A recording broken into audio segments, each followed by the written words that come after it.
የምንፍቅና ትምህርት ነው። ሊወገዝ የሚገባው ትምህርት ነው።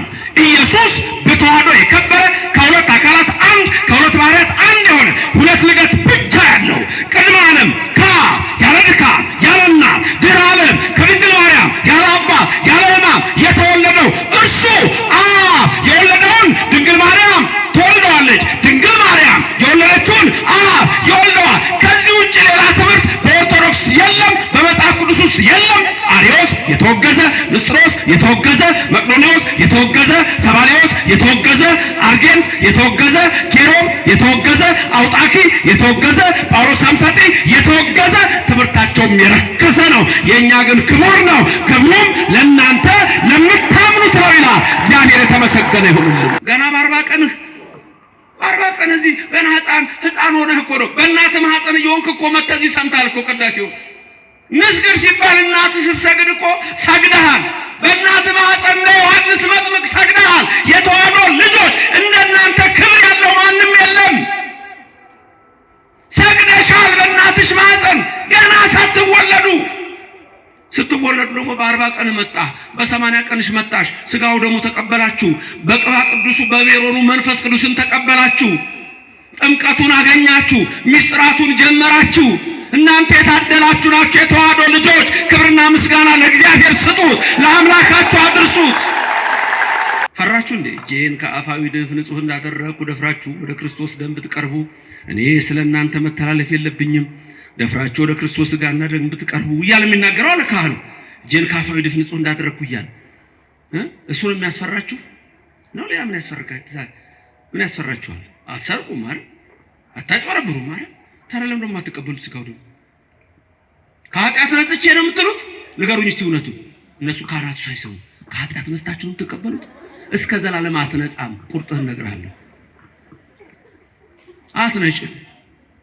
ግን ቆይ ዛሬ የለበሳችሁት ልብስ 1 ወር ልበሱት በየቀኑ ይቆሻል አይቆሽም? ካጠባችሁትስ?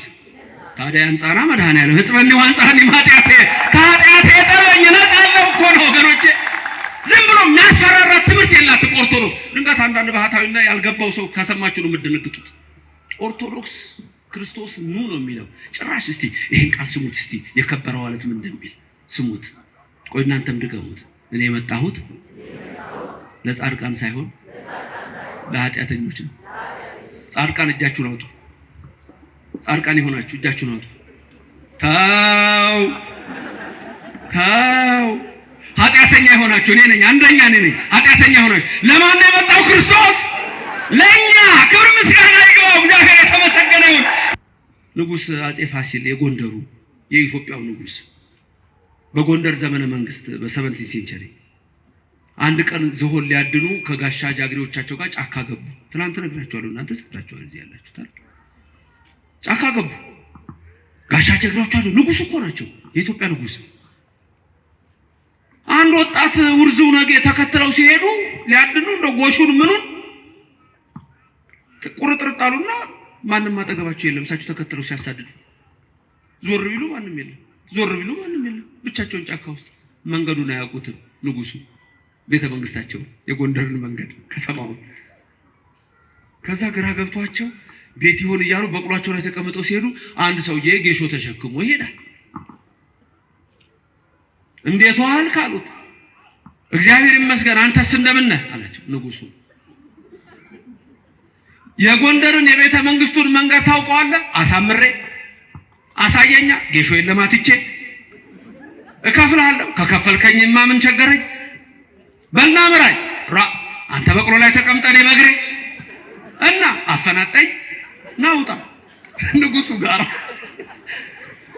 ከንጉሱ ጋር ከኋላ አፈናጠውት። ንጉስ ሆኖ አላወቀም። እኔ ስገምተው ይሄን ትላንትም ተናግሬያለሁ። የአንድ የወለጋ ሰው ነገሩ የሚባል ሰው በክርስትና ስሙ ነው መጽሐፉ ላይ ያለው። እርግጥ የጻፈውን አዲስ አበባ ዩኒቨርሲቲ ያሳተመው ዛሬ የኢትዮጵያ ታሪክ አፄ ቴዎድሮስ ዘመን ይመስለኛል። እዛ ላይ ነው ያነበብኩት። ይታወቃል ታሪኩ። እኔ ስገምተው አሁን ሲመራቸው አንተ ሰው ያሰማም እንደ በዚህ ጋር ሄድና ያልኩ ምናምን ሲላቸው ንጉሱ አረ በዚህ ሄድ ሲላቸው ብቻ ወደ ከተማ እየደረሱ ሲመጡ አንተ ሰው አሉት። ያወሩት እኮ ነው የሚሉት። አፈናጠው ንጉሱን ታውቃቸዋለህ? ኧረ አንተ ሰው ቀልደኛ ነህ።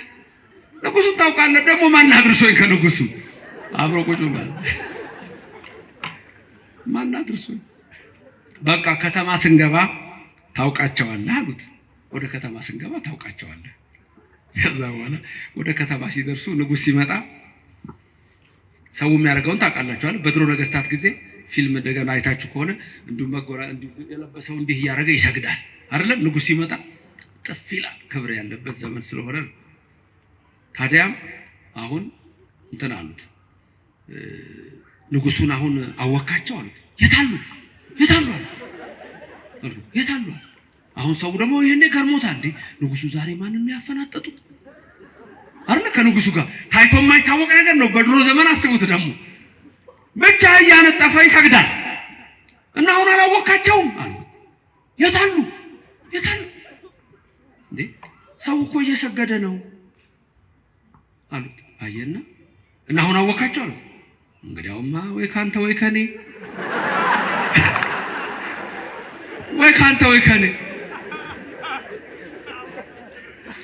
አብሮ ሆኖ ንጉሱን አያውቅም። አያችሁ፣ መጽሐፍ ቅዱስ መያዝ ብቻ አያድንም። ንጉሱን ኢየሱስን ማወቅ ያስፈልጋል። አብሬ ነኝ ማለት አይደለም። ንጉሱን ኢየሱስ ክርስቶስ ማወቅ ያስፈልጋል። እሱ በሁሉም ዘንድ አለ፣ ለዘላለሙ የከበረው አለት የማይዘራ ድንጋይ የኔና የናንተ አምላክ ስሙ የተመሰገነ ይሁን፣ አሜን። እግዚአብሔር ሆይ ንስሐን የሰራሃት ላልበደሉህ አይደለም፣ ለኔ ለኃጢአተኛው ነው። አሁን በጉልበቴ ልሰግድልህ አልችልም፣ በልቤ ጉልበት ግን እሰግድልሃለሁ አምላኬ። ክብር ምስጋና ይግባው እግዚአብሔር። ምናሴ ይሄንን ሲናገር ምናሴ እግዚአብሔር ሰማው ይላል። አይሰማህም አንተ? አይሰማሽም አንቺ? አይሰማንም ወይ? ይሰማናል። ሚካኤልን ላከለት ይላል። ያንን የብረት ቀፎ ያዘና መለሰና አገሩ አገባውና ከብረት ቀፎ ውስጥ አወጣው። ከእስራት ያውጣችሁ፣ ከኃጢአት ያውጣችሁ፣ ከበደል ያውጣችሁ፣ ከርኩሰት ያውጣችሁ፣ ከጣዖት ያውጣችሁ፣ ከምንፍቅና ያውጣችሁ፣ ከጨል ያውጣችሁ፣ ከዛር ያውጣችሁ፣ ከጫት ያውጣችሁ፣ ከሲጋራ ያውጣችሁ፣ ከሱስ ያውጣችሁ፣ ከሺሻ ያውጣችሁ። ኑ ወደ ቤቱ ግቡ፣ ተቀደሱ። እግዚአብሔር ይሄንን ነው የሚፈልገው። ለኔ ነው የመጣው፣ ላንተ ነው፣ ላንቺ ነው። እኔ የመጣሁት ለጻድቃን አይደለም፣ ለበሽተኞች ነው። በሽተኞች መድኃኒት ያስፈልጋቸዋል። ሰጠን ስጋና ደሙን። ክብርና ምስጋና ለእግዚአብሔር ይድረሰው፣ ስሙ የተመሰገነ ይሁን። በጽሞናና በፍርሃት ቁሙ፣ የእግዚአብሔር ሰላም ከኔና ከእናንተ ጋር ይሁን ብሎ ነው የሚጀምረው። የእግዚአብሔር ሰላም ከሁላችን ጋር ይሁንልን።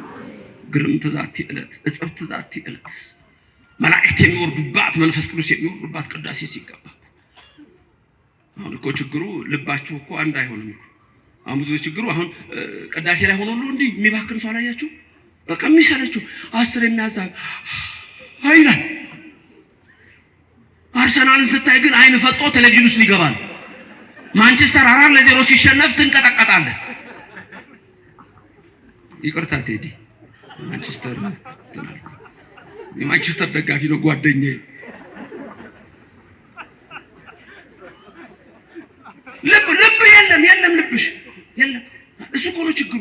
የሚመጣን ግርም ትዛት ይላል። በፍርሃት ቁሙ። ደግሞ እኮ ወደ 12-13 ጊዜ ምን ትባላላችሁ? ተንሱ ለጸሎት በዜማ ለምንድን ነው የሚደጋገመው? የቆማችሁበትን ወቁ። ጸሎት ላይ ናችሁ። ጸሎት መንፈሳችሁን ሂላችሁ ሰብስቡ። አሁን አንዴ ካህናትም አሉ። እኔ አሁን ስልክ መቅደስ ውስጥ ይዞ መግባት ከጥንት ጀምሬ በጣም ነው የምቃወመው። በተለይ የደነገጥኩት ግን እኔ አባቶች ያላችሁ ከተሳሳትኩ ልታረም፣ ካሜራ መቅደስ ውስጥ ገብቶ ጳጳሳትም መነኮሳትም ቅዳሴ ሲቀደስ ያኔ እኔ መቅሰፍት መጣ ነው ያልኩት። መቅደስ ውስጥ ድረስ እሱን ራሱ ያውቁበታል። እነሱ ወደ እነሱ አንናገር፣ ያውቁበታል፣ ያስተካክሉ። እናንተም ናችሁ ዝም ብሎ ቆመ መስለም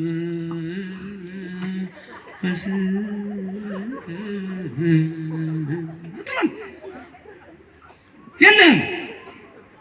ያችን 2 ሰዓት ያችን 1 ተኩል ለምን 3 ሰዓት ስለምን አይሆን? በቃ ተንሱ ለጸሎት። በቃ ተነስታችሁ እኮ ቆማችኋል። ተንሱ ለጸሎት። ህሊናህን ነው የምታነሳው። አንዱ መጣና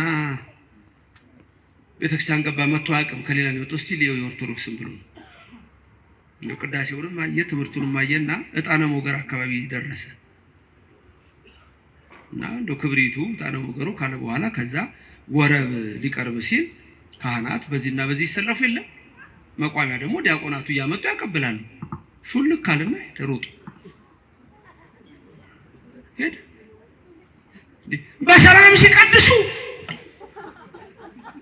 በሰላም ሲጸልዩ የነበሩት ምን እንደሆኑ አላውቅም። መጨረሻ ላይ የኦርቶዶክስ ቤተክርስቲያን ለሁለት ተከፋፍለው ዛሉት ዱላ እየሰጧቸው ሊከታከቱ ሲሉ ነው ሹልክ ብየወጣ አልሰሜን ገባ ብለው ማለት እዚህ ላይ ነው።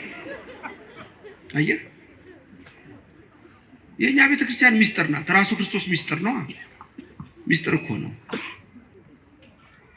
የከበረው አለት ኢየሱስ ነው። ያደረው በጽዮን ነው። ጽዮን እመብርሃን ናት። አናጢዎች የጣሉት የተባለው ፈሪሳውያን ናቸው፣ ሰዱቃውያን ናቸው። ክብሩን ለእናንተ ለምታምኑት ነው፣ ለኦርቶዶክስ ልጆች ነው። ለማያምኑት ግን የማሰናከያ አለት ሆነባቸው። በክርስቶስ ይሰናከሉ ያወቁት ይመስላቸዋል።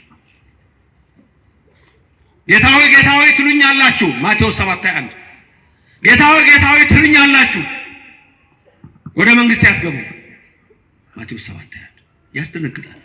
እውር አብርተን አላቃችሁም፣ ለምጻም አንጽተን አላቃችሁም፣ ሙት አንስተን አላቃችሁም፣ አላውቃችሁም፣ በስመ አጋንንትን አውጥተን አላውቃችሁም። ማቴዎስ 7:21 ተመልከቱት። የኔ ቃል አይደለም። የሮማን ኤምፓየር ተተካ። ከታች ሁለቱ አፈር የሆኑት ደግሞ ሰልፎስና ደማጥሮስ የሚባሉ ሁለት ነገስታት ናቸው። ከዛ ናቡከደነጾር ይሄን ያህል፣ ዳንኤል ይሄን አየ፣ አናንያ አዛርያ ሚሳኤል ይሄን አዩ። ከዛ ዳንኤል ያየው ልክ ናቡከደነጾር እንደተገለጠለት ከአንድ ተራራ ላይ አንዲት ትንሽ ድንጋይ መጣች። ከታች መጣችው። ያ ምስል ሙሉ በሙሉ ጠፋ። ነፋስ መጣ ወሰደው። ያ ቦታ ባዶ ሆነ ይላል። ዳንኤል ይሄን ነገረን። በዳንኤል ይሄን ምስጢር አየን። እግዚአብሔር በረከቱን ይስጥህ። ተመልከቱ። አሁን ያቺ ድንጋይ መጣች ተፈነቀለችና ያቺ ምን ድንጋይ ከታች ስትመታው ምስሉ ምን ሆነ? ወደቀ። ማለት ናቡከደነጾር አምላክ ነኝ ቢል አይሆንም፣ ዳሪዮስ ቢል አይሆንም፣ ቂሮስ ቢል አይሆንም፣ እስክንድርም አይደለም፣ አንጢያኮስም ብዙ ክፉ ነገር ሰርቷል። እነ በጥሊሞስ እነዚህ ሁሉ የምድር ገዢ ናቸው እንጂ የሰማይና የምድር ፈጣሪ አይደሉም። የኔና የናንተ አምላክ ብቻ ሰማይና ምድርን የፈጠረው እሱ ነው። ክብርና ምስጋና ለስሙ ይድረሰው። እግዚአብሔር የተመሰገነ ይሁንልን። አንዲት ድንጋይ ከተራራ ላይ ያለ እጅ ተፈንቅላ መጣች። ያንን ምስል መታቸው። ምስሉም ፈረሰ። ነፋስ መጣ ጠረገው። ያቺ ድንጋይ ያለ እጅ መጣች የተባለችው ኢየሱስ ነው። አለቱ ኢየሱስ ነው። የማዕዘን ራስ ስሙ ምስጉን ይሁን። የኔና የናንተ አምላክ ለስም አጠራሩ ክብር ምስጋና ይግባው። የኔና የናንተ ንጉስ እሱ ያለ እጅ የተባለውን ልንገራችሁ። ያለ እጅ ማለት ከአብ ያለ ድካም ያለ እናት። ይሄን ባለፈው በሌላ ስፍራ አስተምሬዋለሁ። ራሱን በቻለ ነው። አሁን ግን አለቷን ድንጋዩን ልነግራችሁ ነው። ያለ እጅ ማለት ከአብ ያለ ድካም ያለ እናት። ያለ እጅ ማለት ከአብ ሲወለድ እንደዛ ሆኖ ከድንግል ማርያም ሲወለድ ደግሞ ያለ ሕማም ያለ አባት። ደስ ይላል አይደል? ይላል። ላስደግማችሁ። ያለ እጅ ማለት እንበለ እድ ማለት ዘተመትከ እምደብር ነዋህ ዘተመትረም የሚለው ያለ እጅ ማለት ከኔ ቀጥራችሁ ሁላችሁም ትናገራላችሁ። ቅድመ ዓለም ከአብ ያለ ድካም ያለ እናት። ያለ ምንና ያለ ምን? ያለ ድካምና ያለ እናት። ድህረ ዓለም ከድንግል ማርያም ደግሞ ሲወለድ ያለ አባትና ያለ ሕማም።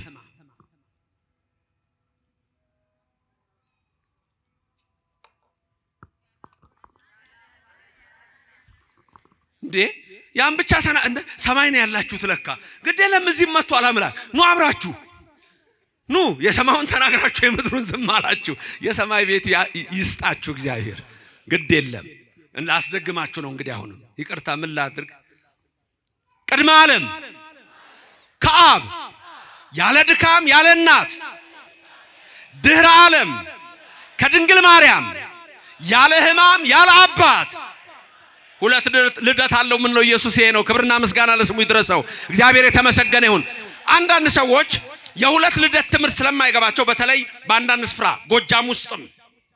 ጎጃም ውስጥም በሌሎችም ስፍራዎች በአንዳንድ ቦታ ቅባትና ጸጋ የሚል ነገር ትሰማላችሁ። ኢትዮጵያ ውስጥ ቅባትና ጸጋ ከሁለት ልደት ተጨማሪ ሌላ ልደት አለው የሚል ትምህርቱ አገራችን ውስጥ ይምጣ እንጂ ካቶሊኮች የዘሩት ትምህርት ነው። የምንፍቅና ትምህርት ነው። ሊወገዝ የሚገባው ትምህርት ነው። ኢየሱስ በተዋህዶ የከበረ ከሁለት አካላት አንድ ከሁለት ባህሪያት አንድ የሆነ ሁለት ልደት ብቻ ያለው ቅድመ ዓለም ከአብ ያለ ድካም ያለ እናት ድህረ ዓለም ከድንግል ማርያም ያለ አባት ያለ ሕማም የተወለደው እርሱ አብ የወለደውን ድንግል ማርያም ተወልደዋለች። ድንግል ማርያም የወለደችውን አብ ይወልደዋል። ከዚህ ውጭ ሌላ ትምህርት በኦርቶዶክስ የለም፣ በመጽሐፍ ቅዱስ ውስጥ የለም። አሪዮስ የተወገዘ፣ ንስጥሮስ የተወገዘ፣ መቅዶኒዎስ የተወገዘ፣ ሰባሊዮስ የተወገዘ፣ አርጌንስ የተወገዘ፣ ጄሮም የተወገዘ፣ አውጣኪ የተወገዘ፣ ጳውሎስ ሳምሳጢ የተወገዘ፣ ትምህርታቸውም የረከሰ ነው። የኛ ግን ክቡር ነው። ክብሩም ለእናንተ ለምታምኑት ነው ይላል። እግዚአብሔር የተመሰገነ ይሁንልን። ክብሩ ለማን ነው? ለኛ ለምናምነው። ክብሩ ለማን ነው? የድንጋዩን እኮ ነው የምላችሁ። አናጢዎቹም አጣሉት፣ ግንበኞቹም አናቁት። ያቺ ድንጋይ ምን ሆነች መጨረሻ? ለናቡከደነጾር ዳንኤል ሲነግረው እናንተ አምላክ አይደላችሁም አለው። ይመጣል አለው። ይሄ ዘመን ካለፈ በኋላ አለው በሮማውያን ዘመን ክርስቶስ ይወለዳል። እሱ ቅድመ ዓለም አምላክ ነው። አሁን ደግሞ ወደፊት ዳንኤል ይሄን ከተናገረበት ከብዙ ዓመታት በኋላ ከድንግል ማርያም እንደሚወለድ ነገራቸው። በሮማውያን ዘመን ያቺ ድንጋይ ፈጨችው፣ ነፋስ መጣ፣ ስልጣን እግዚአብሔር ጠረገው፣ ቦታው አልታወቀም፣ ስም አጠራራቸው የለም። ያቺ ድንጋይ ይላል ተመለሰችና ዓለምን ሁሉ መላች ይላል። ድገሙት። ያቺ ድንጋይ ተመለሰችና ዓለምን ሁሉ መላች። በሳምር ሲካር ከቀኑ 6 ሰዓት አንዲት ሴት ውሃ ልትቀዳ መጣች ይላል ዮሐንስ ወንጌል ምዕራፍ 4። ያቺ ድንጋይ ዓለምን ሞላች። ከቀኑ 6 ሰዓት ውሃ ልትቀዳ የመጣችውን የሳምር ሲካር ያቺን ምስኪን ሴት ኢየሱስ ክርስቶስ አነጋገራት። ውሃ ጠጭኝ አላት። አንተ አይሁዳዊ አይደለህም እንዴ? ከኔ እንዴት ውሃ ትለምናለህ? ክርክሩን ልተው። መጨረሻ የሕይወት ውሃ ሰጥሻለሁ አላት። የሕይወት ውሃ ይስጣችሁ። ምን ይስጣችሁ? የሕይወት ውሃ ሰጥቶናል እኮ። ከገኖ የፈሰሰውን እኮ እንጠመቅበታለን ማይገቡ ይባላል። ስጋውና ደሙን እኮ ሁሌ እንቀበለዋለን። በዚህ እየመጣን እኮ ተሰጥቶናል እኮ ወገኖቼ፣ ተሰጥቶናል እኮ። ስጋው ደሙ ትቀበላላችሁ? እስቲ ስጋው ደሙ የተቀበላችሁ ምልክት ስጡኝ። ስጋው ደሙ የተቀበላችሁ። እሺ፣ ያልተቀበላችሁ ብዙዎቹ ከሌላ እምነት ነው እንደመጡት አልተቀበልንም እኮ አሉ። አልተግባባንም። አንድ ነገር ልንገራችሁ፣ ድንገት ዛሬ ከሌላ እምነት የመጣ ካልሆነ በስተቀር እዚህ ውስጥ ያላችሁ ሰዎች በጠቅላላ ስጋው ደሙ ተቀበላችኋል። ሁላችሁም ተቀበላችኋል። አውጡ እጃችሁን። ሁላችሁም ተቀበላችኋል። አውጡ። ሁላችሁም ተቀበላችኋል። ተቀብያለሁ በሉ። አመስግኑ በሱ እጃችሁ ስጋውና ደሙን የሰጣችሁን። አንድ ነገር ልንገራችሁ ግን አልተዋችሁም። ቆይ አቋርጣችኋል። አቋረጥኩ ነው የሚባለው፣ አልተቀበልኩም አይባልም። ገና በ40 ቀን እዚህ ገና ህፃን ሆነህ እኮ ነው። በእናትህ ማህፀን እየሆንክ እኮ መተህ እዚህ ሰምተሃል እኮ ቅዳሴውን። ንስግር ሲባል እናትህ ስትሰግድ እኮ ሰግደሃል።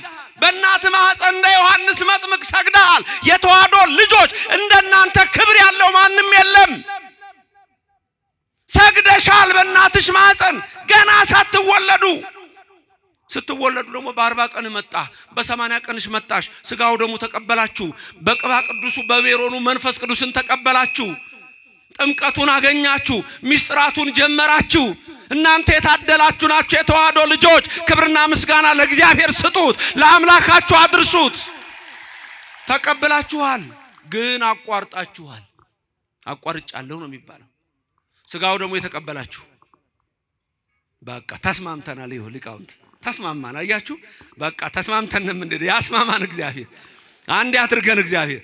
ተቀበላችኋል ግን አቋርጣችኋል። እሱን ከመምሮቻችሁ ጋር ተነጋገሩ። ለምን እንዳቋረጣችሁ ፈራችሁ እንዴ? እጄን ከአፋዊ ደፍ ንጹህ እንዳደረኩ ደፍራችሁ ወደ ክርስቶስ ደም ብትቀርቡ እኔ ስለናንተ መተላለፍ የለብኝም። ደፍራችሁ ወደ ክርስቶስ ሥጋና ደም ብትቀርቡ እያለ የሚናገረው አለ ካህኑ። እጄን ከአፋዊ ደፍ ንጹህ እንዳደረኩ እያለ እሱ ነው የሚያስፈራችሁ ነው? ሌላ ምን ያስፈራችኋል? ምን ያስፈራችኋል? አትሰርቁም ማለት አታጭበረብሩም ማለት። ታዲያ ለምን ደግሞ አትቀበሉት? ሥጋው ደግሞ ከኃጢአት ነጽቼ ነው የምትሉት? ንገሩኝ እስቲ እውነቱን። እነሱ ካህናቱ ሳይሰሙ ከኃጢአት ነጽታችሁ ነው የምትቀበሉት? እስከ ዘላለም አትነጻም። ቁርጥህን እነግርሃለሁ፣ አትነጭም። ግን ቆይ ዛሬ የለበሳችሁት ልብስ አንድ ወር ልበሱት በየቀኑ ይቆሻል አይቆሽም? ካጠባችሁትስ ታዲያ አንጻና መድኃኔዓለም ሕጽበኒ ወአንጻኒ ማጢአቴ ከኃጢአቴ ጠበኝ ነጻለሁ እኮ ነው ወገኖቼ። ዝም ብሎ የሚያስፈራራ ትምህርት የላትም ኦርቶዶክስ። ድንገት አንዳንድ ባህታዊና ያልገባው ሰው ከሰማችሁ ነው የምትደነግጡት። ኦርቶዶክስ ክርስቶስ ኑ ነው የሚለው። ጭራሽ እስቲ ይሄን ቃል ስሙት እስቲ የከበረው ማለት ምን እንደሚል ስሙት። ቆይ እናንተም ድገሙት። እኔ የመጣሁት ለጻድቃን ሳይሆን ለኃጢአተኞች ነው። ጻድቃን እጃችሁን አውጡ። ጻድቃን የሆናችሁ እጃችሁን አውጡ። ተው ኃጢአተኛ የሆናችሁ እኔ ነኝ፣ አንደኛ እኔ ነኝ። ኃጢአተኛ የሆናችሁ ለማን ነው የመጣው? ክርስቶስ ለኛ። ክብር ምስጋና ይግባው፣ እግዚአብሔር የተመሰገነ ይሁን። ያ ምናሴ የሕዝቅያስ ልጅ ነው። በእርጅናው የወለደው እድሜ ከተጨመረለት በኋላ የወለደው ምናሴ የደጉ የሕዝቅያስ ልጅ ንጉሥ ሆኖ ሳለ 22 ዓመት አንድ ቀን እግዚአብሔርን ጠርቶት አያውቅም። ልንገርህ፣ ጠላት መጣና በብረት ቀፎ ውስጥ አድርገው አሶር ወሰዱት። ከዛ በኋላ ብረት ቀፎ ውስጥ ሆኖ አሁን 22 ዓመት እኮ አንድ ቀን አልጠራው። ብረት ቀፎ ውስጥ በቁመቱ ነው የሰሩት። ብረት ቀፎ ውስጥ ሄደው በቀን ሐሩር በሌሊት ቁር እንዲሰቃይ እዛ ውስጥ ሆኖ ምን እንዳለ ልንገራችሁ። ታውቁታላችሁ ያለውን የምናሴ ጸሎት እኮ አለ። እዛ ውስጥ ቆሞ ምን እንዳለ ሙሉ በሙሉ ብረት ውስጥ ነው ያስገቡት። ምንድን ነው ያለው? የሚያስታውስ ሰው አለ? ከኔ ቀጥላችሁ በሉ። እግዚአብሔር ሆይ ንስሐን የሰራሃት ላልበደሉህ አይደለም ለኔ ለኃጢአተኛው ነው። አሁን በጉልበቴ ልሰግድልህ አልችልም፣ በልቤ ጉልበት ግን እሰግድልሃለሁ አምላኬ። ክብር ምስጋና ይግባው እግዚአብሔር። ምናሴ ይሄንን ሲናገር ምናሴ እግዚአብሔር ሰማው ይላል። አይሰማህም አንተ? አይሰማሽም አንቺ? አይሰማንም ወይ?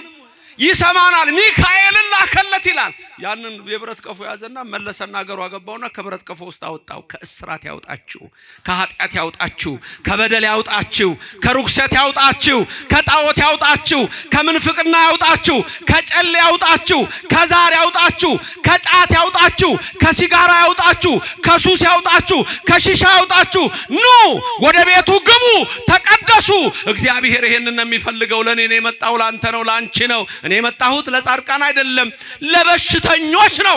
በሽተኞች መድኃኒት ያስፈልጋቸዋል። ሰጠን ስጋና ደሙን። ክብርና ምስጋና ለእግዚአብሔር ይድረሰው፣ ስሙ የተመሰገነ ይሁን።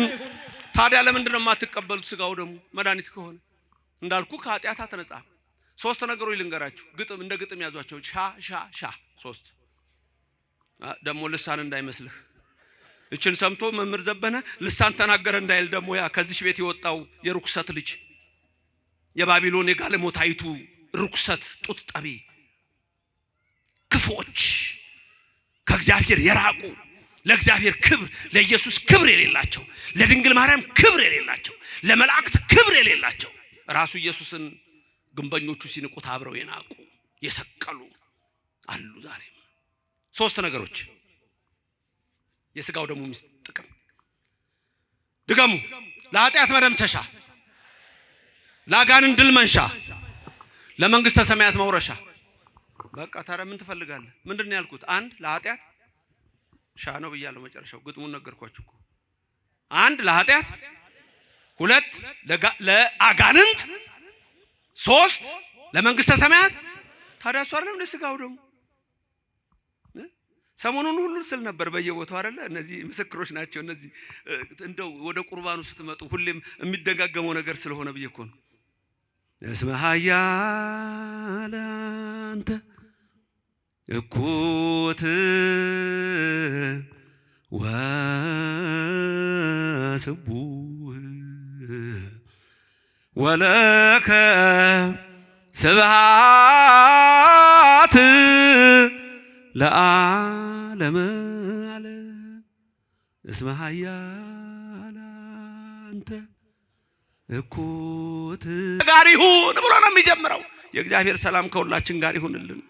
ግርምት ዛቲ ዕለት፣ እጽብት ዛቲ ዕለት፣ መላእክት የሚወርዱባት መንፈስ ቅዱስ የሚወርዱባት ቅዳሴ ሲገባ እኮ አሁን እኮ ችግሩ ልባችሁ እኮ አንድ አይሆንም እኮ። አሁን ብዙ ችግሩ አሁን ቅዳሴ ላይ ሆኖ ሁሉ እንዲህ የሚባክን ሰው አላያችሁ? በቃ የሚሰለችው 10 የሚያዛግ አይላል። አርሰናልን ስታይ ግን አይን ፈጦ ቴሌቪዥን ውስጥ ሊገባ ነው። ማንቸስተር 4-0 ሲሸነፍ ትንቀጠቀጣለህ። ይቅርታ ቴዲ ማንቸስተር ተናልኩ። የማንቸስተር ደጋፊ ነው ጓደኛዬ። ልብ የለም ልብሽ የለም። እሱ እኮ ነው ችግሩ። የሚመጣን ግርምት ዛቲ ዕለት በፍርሃት ቁሙ። ደሞ እኮ ወደ 12 13 ጊዜ ምን ትባላላችሁ? ተንሥኡ ለጸሎት በዜማ። ለምንድን ነው የሚደጋገመው? የቆማችሁበትን ወቁ። ጸሎት ላይ ናችሁ። ጸሎት መንፈሳችሁን ህላችሁን ሰብስቡ። አንዳንዴ ካህናትም አሉ። እኔ አሁን ስልክ መቅደስ ውስጥ ይዞ መግባት ከጥንት ጀምሬ በጣም ነው የምቃወመው። በተለይ የደነገጥኩት ግን እኔ አባቶች ያላችሁ ከተሳሳትኩ ልታረም፣ ካሜራ መቅደስ ውስጥ ገብቶ ጳጳሳትም መነኮሳትም ቅዳሴ ሲቀደስ ያኔ እኔ መቅሰፍት መጣ ነው ያልኩት። መቅደስ ውስጥ ድረስ እሱን ራሱ ያውቁበታል። እነሱ ወደ እነሱ አንናገርም። ያውቁበታል፣ ያስተካክሉ። እናንተም ናችሁ እንጂ ዝም ብሎ ቆመ ምስለመ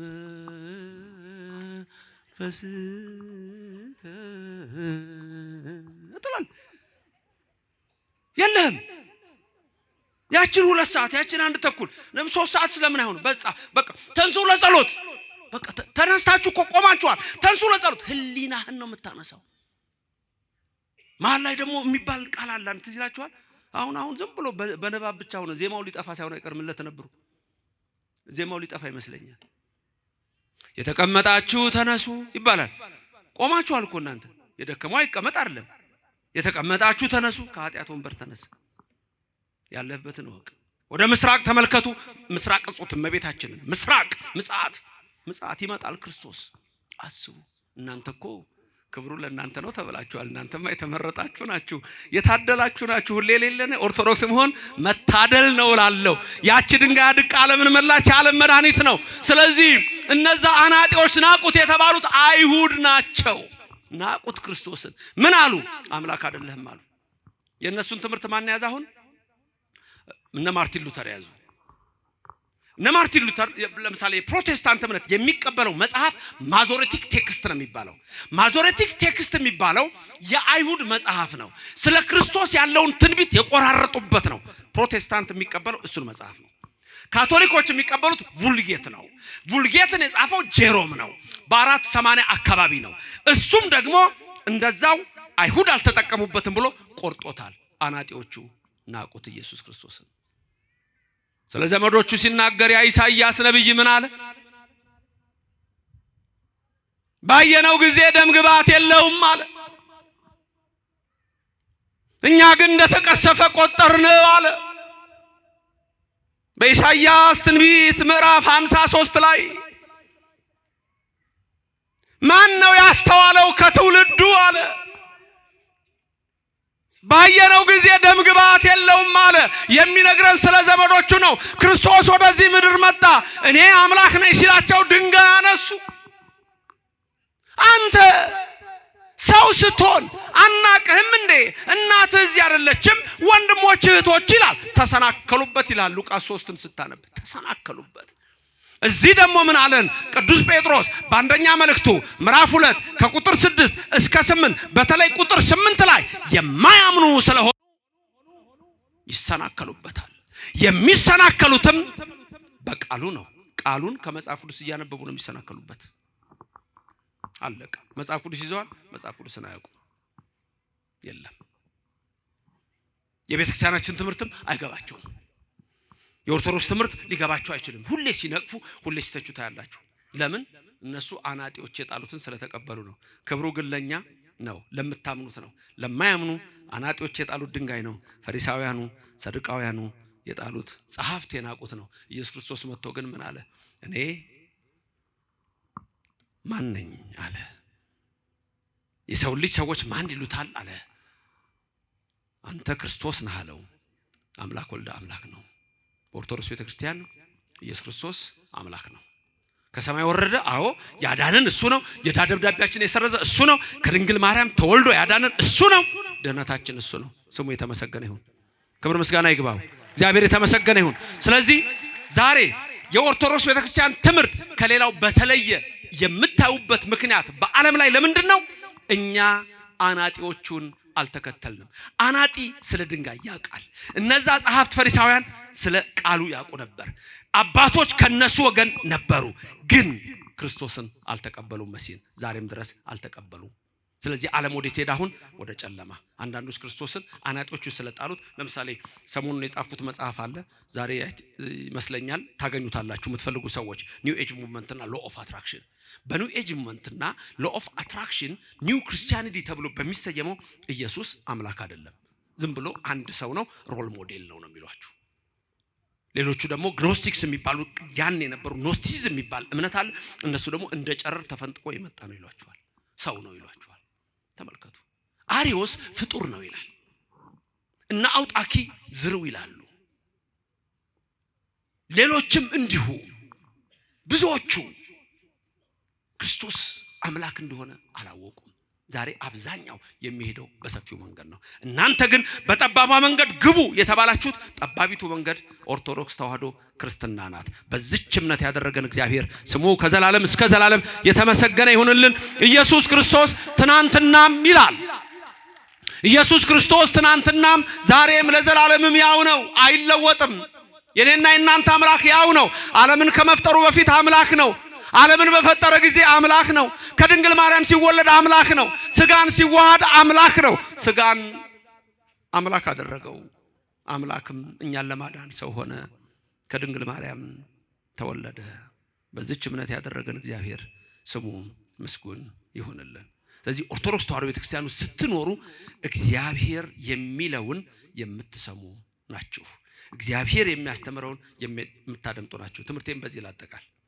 ሁልጊዜ በኦርቶዶክስ ቤተክርስቲያን እኛ የምንናገረው ክርስቶስ የነገረንን ነቢያት ሐዋርያት የነገሩንን ነው። ተመልከቱ። ማይነገረንን ራሱ ክርስቶስ የነገረንን ቀድሞ ነቢያት የነገሩን፣ ኋላ ሐዋርያት የነገሩን። በቃ በሌሎች እምነቶች ግን ማ የተናገረውን ነው የሚናገሩት ነው። ከማ የሰሙትን። በሌሎቹ የሚናገሩት የአናጢዎቹን ነው፣ የግንበኞቹን ነው። ግንበኞቹ ኢየሱስን ስለናቁት ምን አሉት? እናቱን አናቃትም እንዴ? ወንድሞቹ በእኛ ዘንድ አይደሉም እንዴ? ስለዚህ እነዛ ምን ይላሉ? ኢየሱስ ሌላ ወንድሞች አሉት፣ ማርያም ሌሎች ልጆች ወልዳለች። ከማን የሰሙት? ከአናጢዎቹ። ልዩነቱ ይሄ ነው። አንተ ደግሞ አይ ዮሴፍ ቀድሞ ልጆች ነበሩት፣ ድንግል ማርያም የወለደችው አንዱን ኢየሱስ ብቻ ነው ብለህ ትላለህ። ከማን የሰማኸው? ከመጽሐፍ ቅዱስ። ከማን የሰማኸው? ከነቢያት። ከማን የሰማሽው? ከሐዋርያት። ልዩነታችን ይሄ ነው። ሌላ እኮ የለም። እኛ ከራሱ ከክርስቶስ ስለሰማን ምን አለን? እሱ አንድ ጊዜ ዮሐንስ ወንጌል ምዕራፍ 10 ቁጥር 30 ስትመለከቱና 31 ስታዩ እኔና አብ አንድ ነን አለ። እኔና አብ ስንት ነን አለ? ስለዚህ በእኛ አብ ወልደ መንፈስ ቅዱስ በመለኮት ስንት ናቸው? አንድ። በባህሪ በዘዝ ባገዛዝ ይሄን ዓለም በመፍጠር ፈጥሮ በማሳለፍ ስንት? አንድ። በስም ሶስት። አብ ወልደ መንፈስ ቅዱስ። አለቀ። ይሄ እኛ ከሱ ስለሰማን ነው። ከሐዋርያት ከነቢያት ስለሰማን። በሌሎቹ ቦታ ደግሞ ኢየሱስ ወደ አብ ይጸልያል ይላል፣ ይማልዳል ይላል። አለቀ። ልዩነቱ ነው። ለምን? እነሱ የሰሙት ከአናጢዎቹ፣ እኛ የሰማነው ከክርስቶስ። አናጢዎች የጣሉት ድንጋይ፣ እሱ ግን የማዕዘን ራስ ነው። ክብሩ ለማን ነው? ለእናንተ ለምታምኑት። ለማያምኑ ግን የማዕዘን ራስ የሆነው ለእነሱ ምን ይሆናል? የእንቅፋት የማሰናከያ አለት። በማይሰናከላሉ በኢየሱስ ነው የሚሰናከሉት። ለምን? በቃሉ ይሰናከሉበታል። ያነቡና አይገባቸውም። ከዛ በኋላ አሃ እንዲህ ማለት ነው ብለው በራሳቸው ይወስዳሉ። እንደፈለጋቸው ነው የሚወስዱት። የቤተክርስቲያንም ነገር ሊገባቸው አይችልም። እኛ የምናደርገው ነገር እኮ ሚስጥሩ ሁሉ አይገባቸውም። ኢየሱስ በእኛ ዘንድ ክብር ነው። ይሄ ከበሮ እኮ ኢየሱስን ነው የሚሰብከው። መቋሚያው እኮ የሚይዙት ኢየሱስን ነው የሚሰብከው። ጽናጽኑ እኮ ኢየሱስን ነው። ጽናው ቅድም የሚነግራችሁ እኮ እመቤታችን በአምሳል በመርገፍ እኮ ነው የነገረን እግዚአብሔር። አንዱ መጣና ቤተክርስቲያን ገባ። መጥቶ አያውቅም፣ ከሌላ ነው የመጣው። እስቲ ሊየው የኦርቶዶክስም ብሎ ነው። እንደው ቅዳሴውንም አየ ትምህርቱንም አየና ዕጣነ ሞገር አካባቢ ደረሰ እና እንደው ክብሪቱ ዕጣነ ሞገሩ ካለ በኋላ ከዛ ወረብ ሊቀርብ ሲል ካህናት በዚህና በዚህ ይሰለፉ የለም፣ መቋሚያ ደግሞ ዲያቆናቱ እያመጡ ያቀብላሉ። ሹልክ ካለና ሮጡ ሄደ። በሰላም ሲቀድሱ በሰላም ሲጸልዩ የነበሩት ምን እንደሆኑ አላውቅም። መጨረሻ ላይ የኦርቶዶክስ ቤተክርስቲያን ለሁለት ተከፋፍለው እዛ ያሉት ዱላ እየሰጧቸው ሊከታከቱ ሲሉ እኔ ሹልክ ብዬ ወጣሁ። አልሰሜን ገባ በለው ማለት እዚህ ላይ ነው። አየህ፣ የኛ ቤተክርስቲያን ሚስጥር ናት። ራሱ ክርስቶስ ሚስጥር ነው። ሚስጥር እኮ ነው። የከበረው አለት ኢየሱስ ነው። ያደረው በጽዮን ነው። ጽዮን እመብርሃን ናት። አናጢዎች የጣሉት የተባለው ፈሪሳውያን ናቸው፣ ሰዱቃውያን ናቸው። ክብሩን ለእናንተ ለምታምኑት ነው፣ ለኦርቶዶክስ ልጆች ነው። ለማያምኑት ግን የማሰናከያ አለት ሆነባቸው። በክርስቶስ ይሰናከሉ ያወቁት ይመስላቸዋል። ጌታ ሆይ ትሉኛላችሁ፣ ማቴዎስ 7:21 ጌታ ሆይ ትሉኛላችሁ፣ ወደ መንግስቴ አትገቡም። ማቴዎስ 7:21 ያስደነግጣል። እውር አብርተን አላቃችሁም፣ ለምጻም አንጽተን አላቃችሁም፣ ሙት አንስተን አላቃችሁም፣ አላውቃችሁም። በስምህ አጋንንትን አውጥተን አላውቃችሁም። ማቴዎስ 7:21 ተመልከቱት። የኔ ቃል አይደለም። ስለዚህ አላወቁትም። ትላንት ነው እዛ ማስተምርበት የት ነበር ትላንት ያስተማርኩት? የካ ሚካኤል የአጼ ፋሲልን እንትን ነግሬያቸው ነበር። እዛ ላሉት ለህዝቡ ምን አለ እነሱ የሚስሙት። ንጉስ አጼ ፋሲል የጎንደሩ የኢትዮጵያው ንጉስ በጎንደር ዘመነ መንግስት በ17 ሴንቸሪ አንድ ቀን ዝሆን ሊያድኑ ከጋሻ ጃግሬዎቻቸው ጋር ጫካ ገቡ። ትላንት ነግራችኋለሁ፣ እናንተ ሰምታችኋል እዚህ ያላችሁት አይደል? ጫካ ገቡ። ጋሻ ጃግሬዎቹ አሉ። ንጉስ እኮ ናቸው፣ የኢትዮጵያ ንጉስ። አንድ ወጣት ውርዙ ነገ ተከትለው ሲሄዱ ሊያድኑ እንደው ጎሹን ምኑን ቁርጥርጣሉና ማንንም አጠገባቸው የለም። እሳቸው ተከትለው ሲያሳድዱ ዞር ቢሉ ማንንም የለም። ብቻቸውን ጫካ ውስጥ መንገዱን አያውቁትም። ንጉሱ ቤተ መንግስታቸውን፣ የጎንደርን መንገድ፣ ከተማውን። ከዛ ግራ ገብቷቸው ቤት ይሆን እያሉ በቅሏቸው ላይ ተቀምጠው ሲሄዱ አንድ ሰውዬ ጌሾ ተሸክሞ ይሄዳል። እንዴት ዋል ካሉት እግዚአብሔር ይመስገን አንተስ እንደምን ነህ አላቸው ንጉሱ። የጎንደርን የቤተ መንግስቱን መንገድ ታውቀዋለህ? አሳምሬ አሳየኛ። ጌሾዬን ለማትቼ እከፍልሃለሁ፣ ከከፈልከኝማ ምን ቸገረኝ፣ በልና ምራኝ። አንተ በቅሎ ላይ ተቀምጠኔ በግሬ እና አፈናጠኝ ናውጣ ንጉሱ ጋር ከንጉሱ ጋር ከኋላ አፈናጠውት። ንጉስ መሆኑን አላወቀም። እኔ ስገምተው ይሄን ትላንትም ተናግሬ ያለው የአንድ የወለጋ ሰው ነገሩ የሚባል ሰው በክርስትና ስሙ ነው መጽሐፉ ላይ ያለው። እርግጥ የጻፈውን አዲስ አበባ ዩኒቨርሲቲ ያሳተመው እዛ ላይ የኢትዮጵያ ታሪክ በአፄ ቴዎድሮስ ዘመን ይመስለኛል። እዛ ላይ ነው ያነበብኩት፣ ይታወቃል ታሪኩ። እኔ ስገምተው አሁን ሲመራቸው አንተ ሰው ያሰማም እንዴ በዚህ ጋር ሄድ ነው ያልኩ ምናምን ሲላቸው ንጉሱ አረ በዚህ ሄድ ሲላቸው ብቻ ወደ ከተማ እየደረሱ ሲመጡ አንተ ሰው አሉት። እያወሩት እኮ ነው የሚሉት። አፈናጣውት። ንጉሱን ታውቃቸዋል አለ። አረ አንተ ሰው ቀልደኛ ነህ፣ ንጉሱን ታውቃለህ? ደግሞ ማን አድርሶኝ ከንጉሱ አብሮ ቁጭ ብሏል። ማን አድርሶኝ? በቃ ከተማ ስንገባ ታውቃቸዋለህ አሉት። ወደ ከተማ ስንገባ ታውቃቸዋለህ።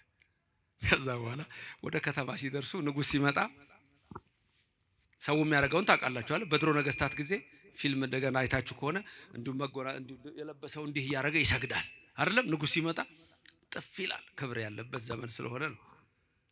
ታዲያም አሁን እንትን አሉት፣ ንጉሱን አሁን አወካቸው አሉት። የታሉ አለ።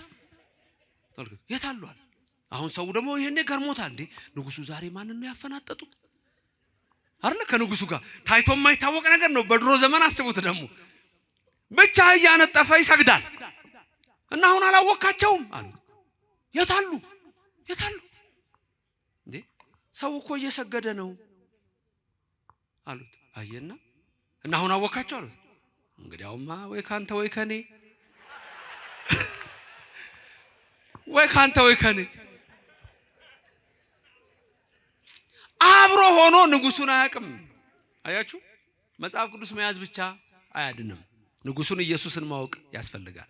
አብሬ ነኝ ማለት አይደለም። ንጉሱን ኢየሱስ ክርስቶስ ማወቅ ያስፈልጋል። እሱ በሁሉም ዘንድ አለ ለዘላለሙ የከበረው አለት የማዕዘን ድንጋይ የኔና የናንተ አምላክ ስሙ የተመሰገነ ይሁን። አሜን። ድንግል ማርያም በቀኝ በግራ ትቁምላችሁ፣ ከፊት ትምራችሁ፣ ከኋላ ትከተላችሁ።